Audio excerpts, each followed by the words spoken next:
What's up, everyone? Welcome to Singapore Property Wealth, a community dedicated to providing important info, insights, and strategies on how to create wealth through Singapore property investment. I'm your host, Jim Tay, and today I'm here to talk about how foreigners can invest in Singapore property.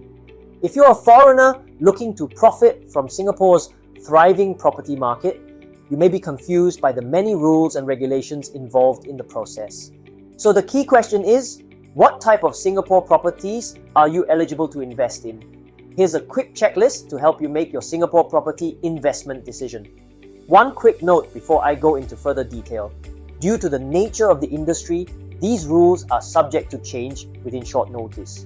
So it's crucial to verify the latest information from property professionals before going ahead. The information I'll be sharing is accurate as of January 2024. 1. Private residential property.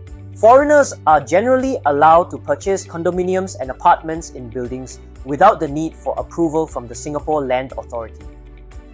However, foreigners are restricted from buying landed properties like bungalows and terrace houses without special permission from the government. 2. Commercial and industrial property.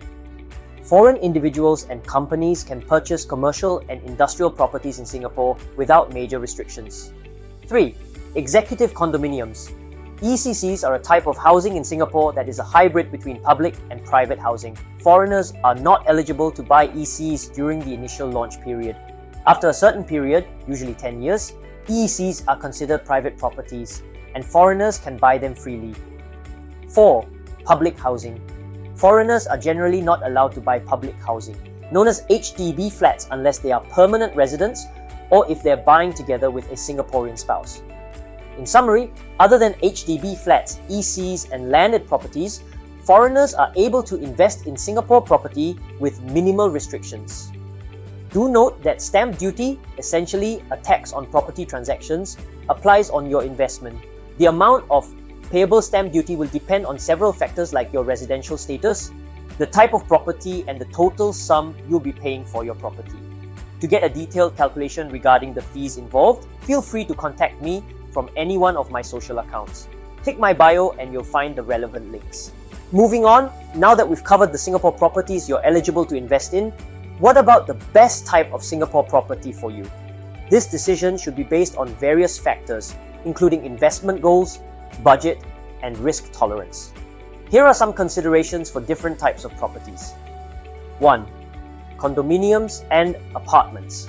Condominiums are a popular choice for foreign investors due to their accessibility, amenities, and potential for capital appreciation. High-end condominiums in prime locations such as Orchard Road or the CBD may offer good returns but come with higher upfront costs. 2. Commercial and industrial properties. Investing in commercial or industrial properties can be suitable for investors looking for income-generating assets. Warehouses, offices, and retail spaces can provide steady rental income, and Singapore's status as a global business hub can easily attract long-term tenants. 3.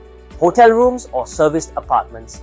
Investing in hotel rooms or serviced apartments can be an option for those interested to leverage on Singapore's thriving tourism industry and growing expat community. This type of investment may offer a combination of potential capital appreciation and rental income. 4. Executive condominiums after the MOP. After the minimum occupation period, MOP, has passed, usually 10 years, ECs become private properties and can be freely purchased by foreigners. ECs in desirable locations might present value for money investment opportunities. 5.